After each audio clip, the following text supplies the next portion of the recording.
This episode is brought to you by shovels. Yes, shovels were truly a groundbreaking invention. Thank you, Jim from customer service, otherwise known as Sherpa Jim. Now let's get started with the episode.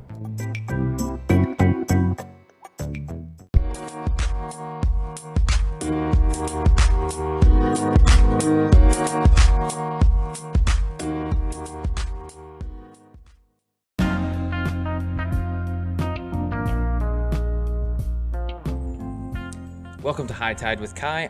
I am your host, Mitch, and today we are going to interview the Inked Gaming marketing manager, Sarah. So Sarah, don't tell Sarah this, I don't want her head to get too big, but Sarah is one of my all-time, she's on my power rankings of top co-workers to have ever worked with in my life. She is a pleasure to work with. She's brought so much organization to Inked Gaming since she has come here. She's just down to earth, very flexible, and it's just every day when I'm talking with Sarah through chat or through voice, it's just always just a good experience, and I learned something. She's a very driven person, and it is a pleasure to have had her on the podcast. So without further ado, here is Sarah, the marketing manager for Inked Gaming on High Tide with Kai. Enjoy.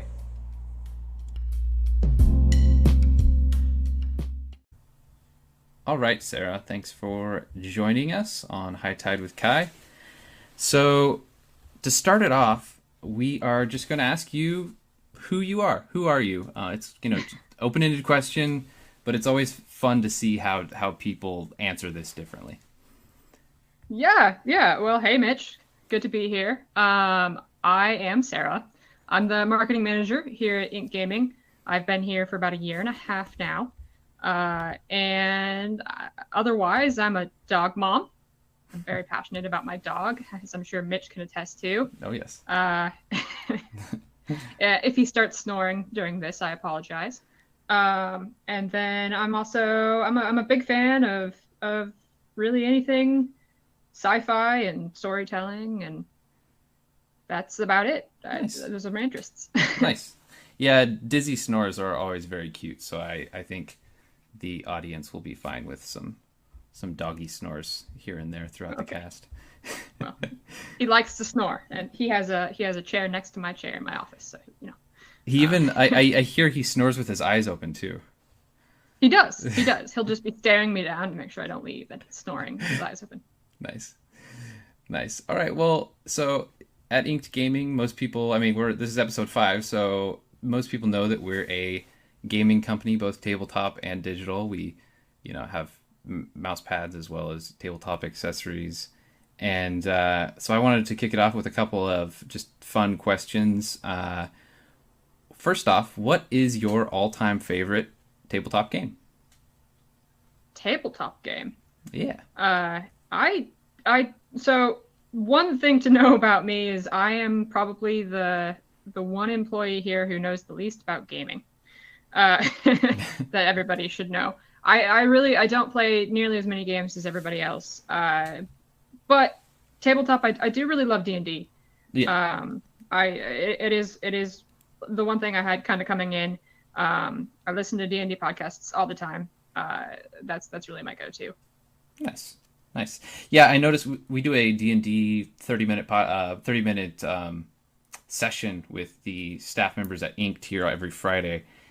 Jim's our DM, and you're one of the adventurers in the story, and it seems to come natural to you. So you can tell the people that have played D&D or listened to D&D over the years, and it's always fun. What's your character's name again in that? Thanks. Claire. Claire, yes. Claire, otherwise known as Dave. So, yes, because all of us, Jim, the DM, likes to call all of us Dave. So I am Claire, but I also respond to Dave. Right. Yep. Yes. Very nice. All right, well, so what is your favorite video game of all time? Portal. I love Portal. So, it's got everything I love. It's like a dystopian future with sci-fi stuff, crazy robots. I love Portal. My brother one time he was home visiting for college. I think we were both home visiting for college, and we were home alone. My parents had gone somewhere, and he'd randomly pulled out Portal and was like, "Hey, do you want to play a video game?" I was like, "Sure." And he turned on Portal, and then he decided he was going to go get pizza. So I started playing Portal, and he left, for like 20 minutes and came back. And I'd gone through like 10 levels. Oh, wow. He was just baffled. He expected me, I guess, to be trapped in a corner on level 2, and came back, and I was just like cruising along. I love that game. Nice, very nice. I played both of Dave, so yeah, Portal. Very cool. I actually have never played Portal. That's a genre of games that I haven't experienced yet. So I'll have to check it out. Portal. play Portal, and then we can talk. Yeah, for sure. So so you started working at Inked how long ago? Year and a half ago. Okay. Next week. Yep. Year and a half next week. Nice. So let's start before working at Inked Gaming. Is there any like stories from your childhood or growing up or early school that you that inspired you to go into your major in college? My major in college, I was an English major.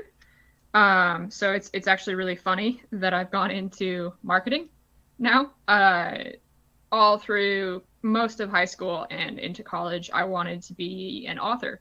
It was my dream to, be the next superseller author with their books and movies and all of that fun stuff. Nice. Yeah, and there is a funny story about me wanting to be a writer as a kid. I guess when I was really little, most kids just scribble on things when they're super little. Apparently, I would take like pieces of paper and scribble concentric circles in straight lines like I was writing, just like over and over and over again. So you're pretending to write a book. Yeah. So since I was little, I was always just writing, even if it was in my own language, apparently. My pediatrician used to tease me about it all the way through my teenage years. And so people always expected me to be a writer. So my major in college was actually, I was an English major here at Oregon State University in Corvallis. And then I had minors in writing and in film studies. And so I fully expected to become a writer in my life. And then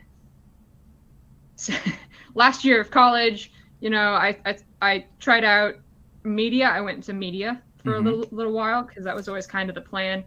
I figured I could become a teacher or a media person to make money while I was becoming a writer. And I didn't like media at all. Oh. It didn't jive with my personality, or maybe it jived too well, depending on how you want to look at it. And so I didn't like media, and I kind of had to figure out what I was going to do, because I spent about a year and a half in media, and I just wasn't happy. And I kind of stumbled into a little, it was a little paid acquisition marketing agency up in Portland. I got a pretty low level job there, and I kind of figured it would pay some bills right out of college, and I could kind of reevaluate what I wanted to do.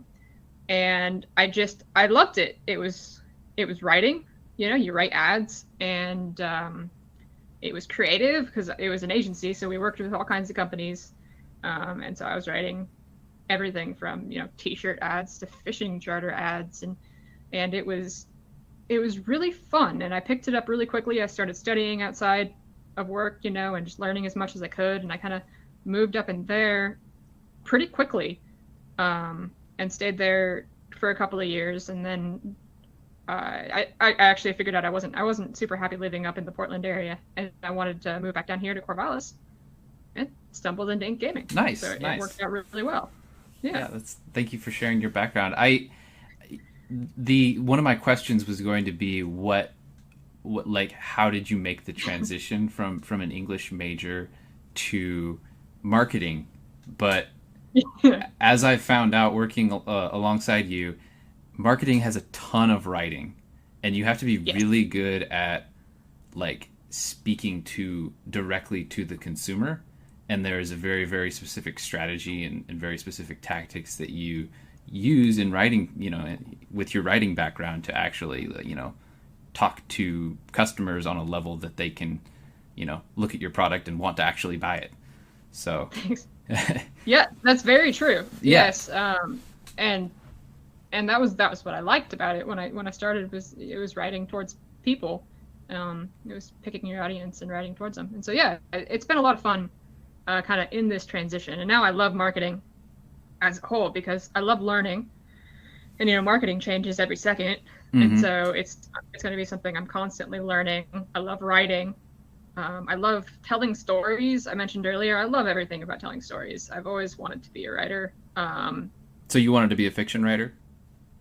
Yes, yeah. Okay. And all marketing is telling a story and getting someone to listen. Mm-hmm. So I like that aspect, and it's fun. It's fun to work with people and see changes being made out. For sure. So you mentioned that you're always learning outside the job. That's one big thing that I noticed when you were hired onto Inked. I was doing, a little bit of, and then I saw you doing a lot of it, and I was like, oh, I need to do more.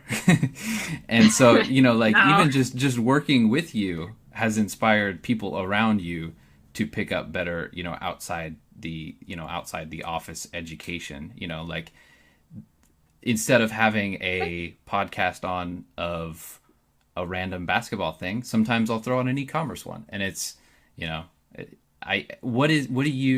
question I'm trying to get to is, how often do you educate yourself outside of work, and how do you think that is a good amount of time that you would recommend to others working in a similar job as you? Well, first, thank you. That's very nice of you to say about me. I would like to preface with, as you well know, I am a workaholic. Oh, yeah. Preface my answer. So I spend quite a bit of time outside of office hours learning things. Almost all of my non-TV downtime. Almost all of my non-TV downtime. I love watching TV, so there is a good amount of TV that happens. But almost all of my non-TV downtime is listening to podcasts or reading blogs or books or emails, that kind of thing. Almost every night, I usually take my dog for like a 45-minute to an hour stroll, and I have to say stroll because he knows the W word, and we don't need that to happen right now. Okay. I take my dog on a stroll, and I usually am listening to podcasts about e-commerce. 90% of the time, I'm listening to podcasts about e-commerce. The other 10% is D&D podcasts or books on tape, but most of the time it's e-commerce. Interesting. That's, I think you are you're one of a kind in a lot of ways, and I think thanks. It has no, I mean it is, especially your work ethic. I can't speak enough about that. But we're gonna move into marketing tips for Q4 at the end. But since you mentioned D&D podcasts, I want to move into that. I wanted to ask you, what is your all-time favorite D&D podcast, and what are you currently listening to now? Okay, that's a great question. So I have to preface this one with another story. If you can't tell, I like telling stories with all my answers. So Critical Role is my all-time favorite podcast, and I'll tell you why. About 2 years before I had ever even heard of Inked Gaming, I started seeing GIFs online of Critical Role. I didn't know what it was at the time, but it looked super funny. They were always doing crazy shenanigans. And I eventually just decided I wanted to know what the show was, and I found it, and then I fell in love, and I just started binging Critical Role. I would come home from work and I'd get my laptop out because I didn't have a casting thing yet, so I had to watch it on my laptop. And I'd binge Critical Role, and those things are like 4 or 5 hours long each. So I just was constantly listening and watching Critical Role. And so I know they didn't start out as a podcast. Technically, they are one now. But Critical Role is definitely my all-time favorite. Nice. What I'm listening to now, I've actually been mostly listening to, we're advertising on a few podcasts right now. And so I've actually been listening to them because I like their stuff. And so one that I'm listening to is called Encounter Party. Okay. They're really fun because they're D&D, but they're set in Ravnica. And so I've been really enjoying them. I think their voice actors are great. I also have recently started listening to one called New Crits on the Block. Super fun. I like that name. Yeah, me too. Hannah actually just sent me one that I'm really excited to try out. It's called Dungeons and Daddies. And I have no idea. I have no idea what I'm getting myself into, but Hannah said it's good, so I'm going to check it out. Nice. Yeah, Hannah is the artist rep at Inked Gaming, by the way, for anybody wondering. Yes, she's awesome. And then there was another one I was listening to recently. Oh yeah, Join the Party. Join the Party I've been listening to quite a bit. That one's great because it has a little more of the like educational aspect too. If anybody's really new to D&D out there and you kind of want to learn more about what this crazy thing is, the Join the Party is a great one to try out. Oh, cool. That's great. I might actually tune into that. I get overwhelmed sometimes with the amount of episodes that are available for some of these bigger D&D podcasts. So I've always been on the lookout for a smaller one that has a little bit more education behind it. Yeah, they'd be a great one. I like their educational aspect. I think they do probably have a lot of episodes now. I don't know which episode number I'm on, but starting from the beginning is great. So nice. They're really fun. Very cool. Very cool. Yeah, and eventually I want I think it'd be pretty cool to have like some like a sub category of this podcast where Inked staff members actually have our own D&D podcast just for fun. I think that'd be a recording of our Friday sessions. Yeah, we get into some crazy shenanigans. I kind of like the one-offs where everybody's just doing silly things the whole time. I love the one-offs. I had so much fun in the race. Were you part of the race? I was not part of the race. I did the barn. Yeah, I did the barn. I missed the barn. But there was one episode where we did like a race at a festival, and it was a great time. Nice. Kat tried to help me out and tackled me into a ditch. It was a great time. We both lost the race. But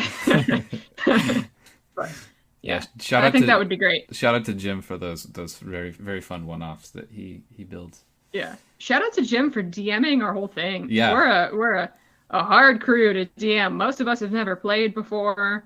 You know, we play for 30 minutes maybe every week. Yeah, most of the time every other week. He's got to re-explain all the mechanics every single week. Shout out to Jim. He's killing it. He herds cats at home and at work. Yes, he's constantly herding cats. That's just his life. Oh, that's funny. So moving on, you had mentioned to me the other day that you had recently started playing some VR games. Can you give us a lowdown on what you were playing and what VR headset you were actually using? Yeah. So I'm actually really excited about this. I was using the Oculus Quest 2. Okay.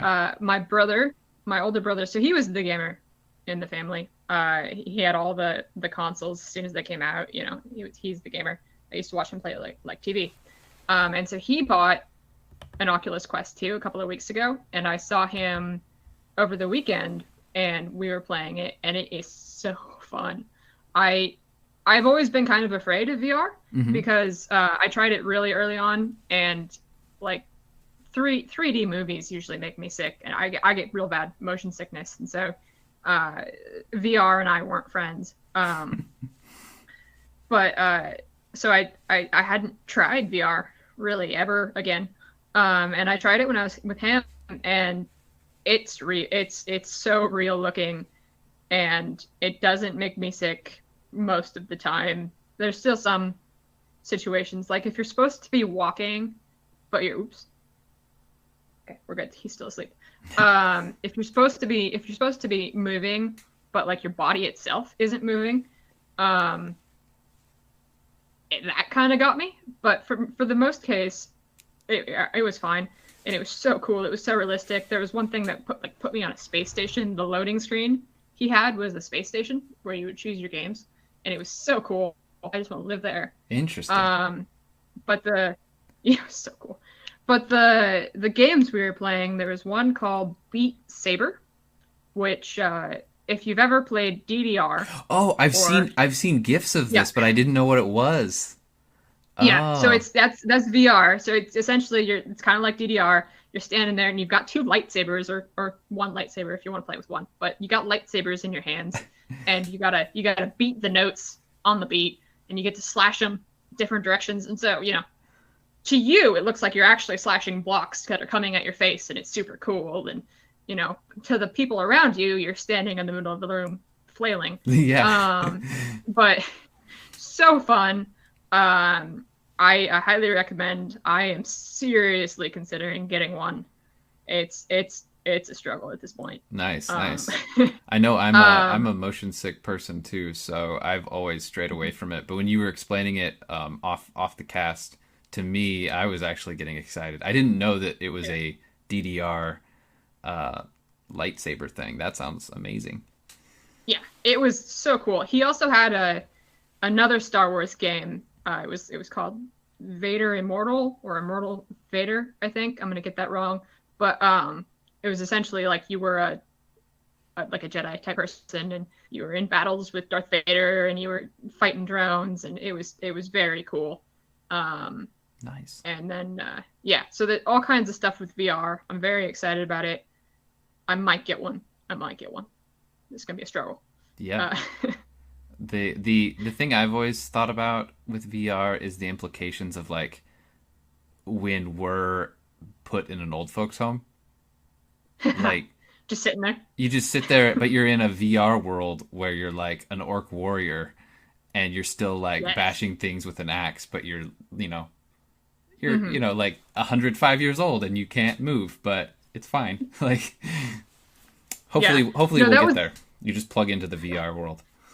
Yeah, I'm down. No, there's that one Black Mirror episode that was basically after you die, you get put in a VR world. I was in. Let's sign me up. Send me there. I'm down. I'd like to live forever. But one thing that was fun about the VR system was my brother said there was even a Netflix app, and so you could turn Netflix on, and it would put you in like a room where you're just sitting on a couch, like a cozy little cottage, and you're just sitting on a couch, and there's a massive flat screen TV in front of you where you're watching Netflix. And so he said he'd just like lay in bed and put the VR headset on and watch TV. And I was just like, now you're just selling it. Now I'm going to have to buy one. That blows my mind. Is the headset comfortable enough to be able to watch like a 2-hour movie on? Yeah, it wasn't bad. I have hair, like long hair.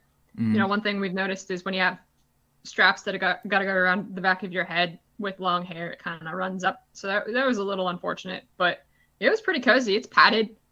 So it's not like it cuts in or anything. It was pretty cozy. I could do it. I'd probably fall asleep, to be honest. Nice.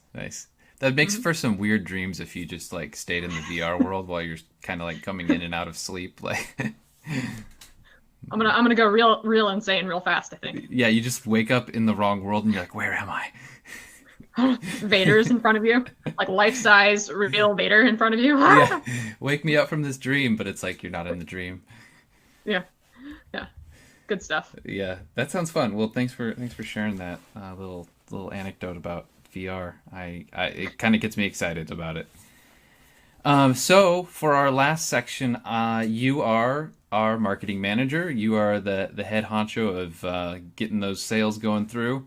And we are entering the weirdest Q4 in online retail history.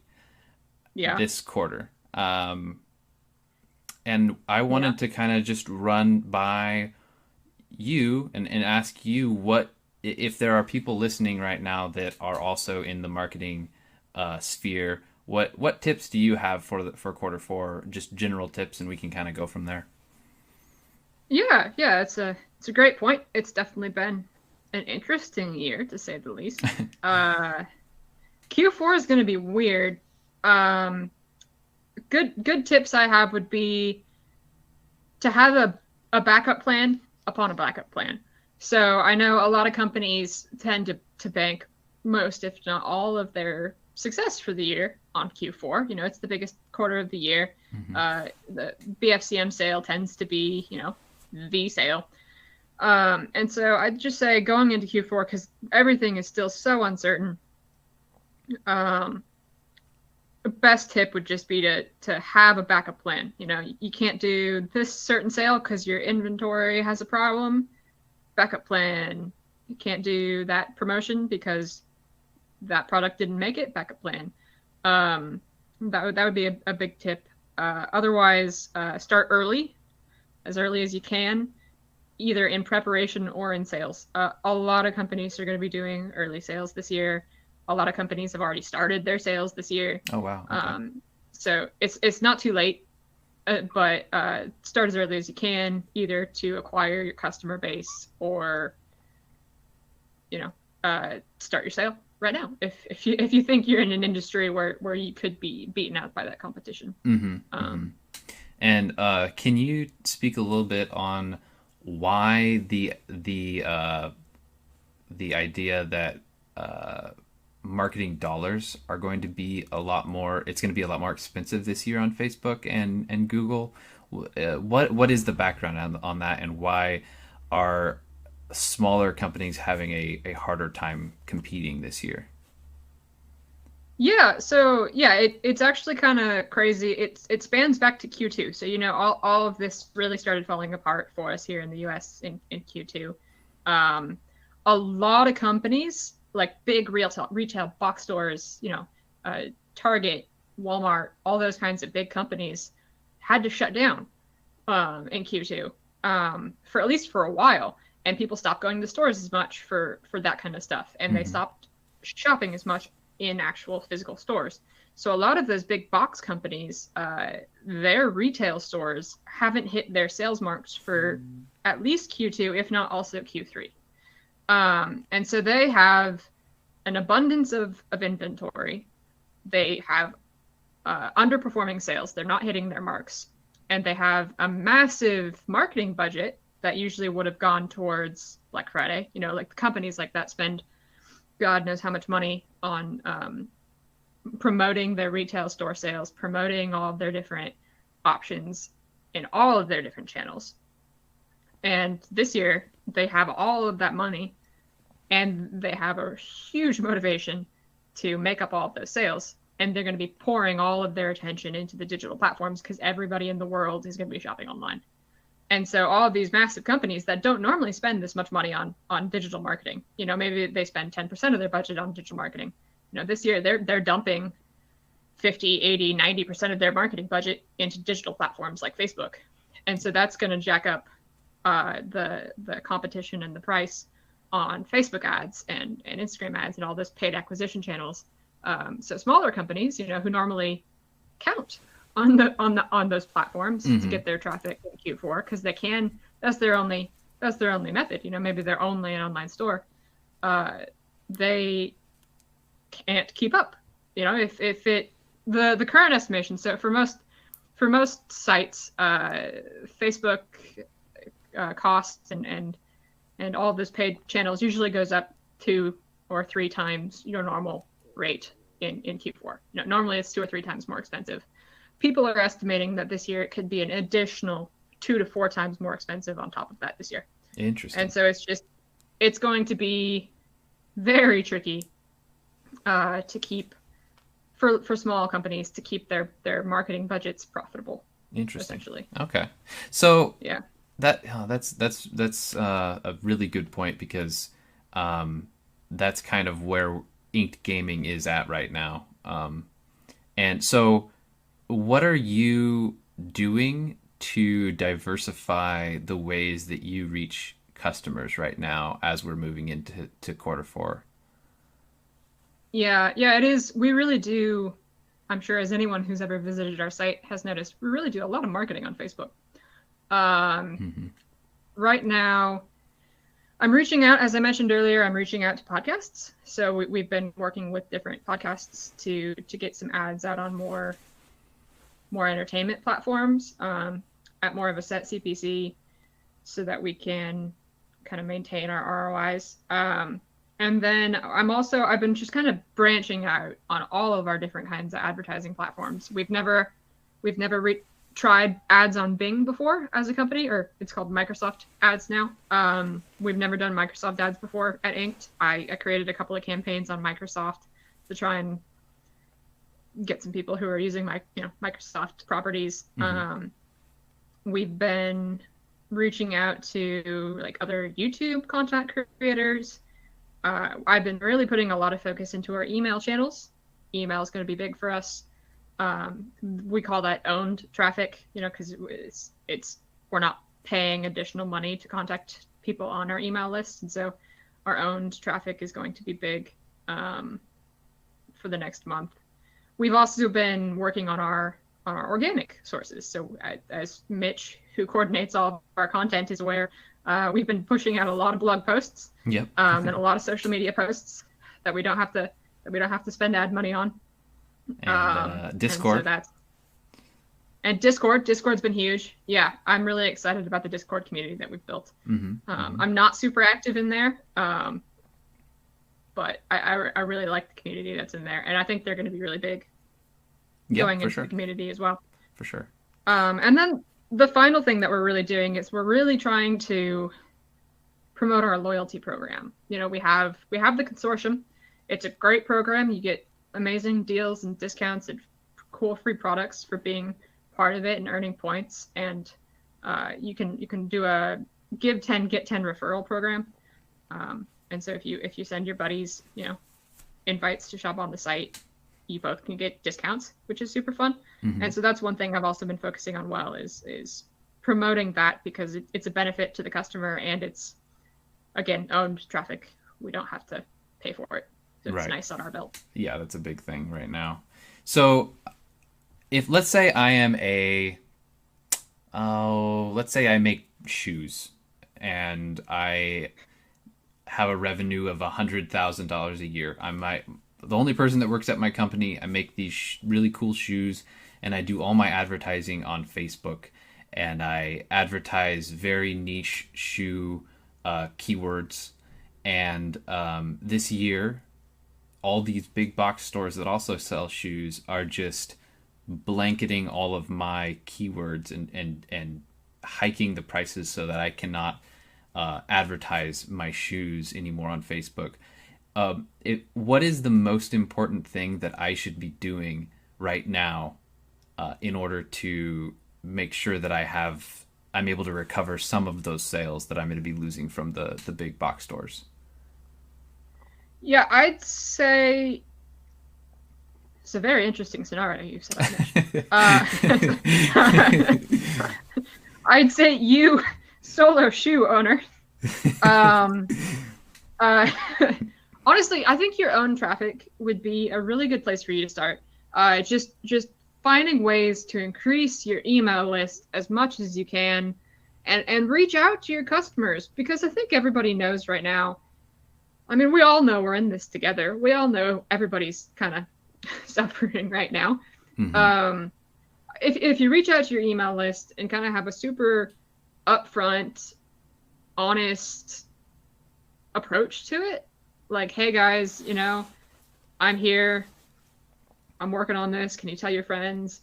And I have a referral program. If you could get a referral program going to try and get some of your customers to refer you out to their buddies who like similar things, that would be really beneficial. And really just using your own traffic, and then going as hard as you can into the organic stuff, like we were talking about earlier. Write blog posts. It takes time, but they don't have to be amazing. They can be a couple little paragraphs about why the shoelaces that you use are really cool. You can tell the story about why you started making shoes for some reason. My shoelaces are very cool, Sarah, by the way. I'm sure. Personally, I'm picturing that they're tie-dye, just so you're on the same Okay, line. Cool. But just like tell your story and relate to people, and that's a really good way, because then you'll start getting traffic on organic search results in Google. Maybe people will share your blogs on Facebook. That's also one thing you can do is organic social media posts. So if you share your Facebook, if you share on your Facebook your blog that you wrote out, and maybe your fans start sharing that, that's a great way to get traffic. Really utilizing those organic traffic channels is a good place to start. And then seeing if maybe you could work with other people in your industry is huge too. You know, if there are any shoe fanatic blogs out there that you could reach out to and be like, hey, I'll send you a free pair of shoes. Would you write a review on them? That's another really great way to start building up that sort of awareness in the market without as much expenditure on your end. And a lot of times too, you'll want to make that like a paid sponsorship as well, and pay the content creator for their work in addition to the free shoes, because they're working hard as well. But usually, especially in this scenario, that's going to be cheaper than the cost of Facebook advertising. Right, that makes sense. Reach out to a sneakerhead on Instagram and pay them a fee and send them your shoes and get some organic traffic going that way too. Yeah, because they'll link to you, you'll link to them, you'll pay them, they get free shoes. It's beneficial for everybody. Yeah, well, thank you for saving my small business, Sarah. Yeah, you know, I'm really excited about these shoes. I think I'm gonna have to. They're fully tie-dye, actually. Oh, yeah. Excellent! I'm buying. Give me the shoes. Nice. All right, well, I think we're gonna wrap it up there. Thank you so much, Sarah, for coming on. Is there any last parting words you wanted to say about anything for the listeners? Not really. Thank you so much for having me. It was a lot of fun. You know, if anybody wants to email in, my email is sarah@inkgaming.com. I'd love to hear your thoughts. You know, even if it's just to complain about my marketing, that's fine. But yeah, thanks guys for listening. All right, yeah, well, thank you, Sarah, and thanks everyone for watching High Tide with Kai. I am your host, Mitch, and we will see you next time.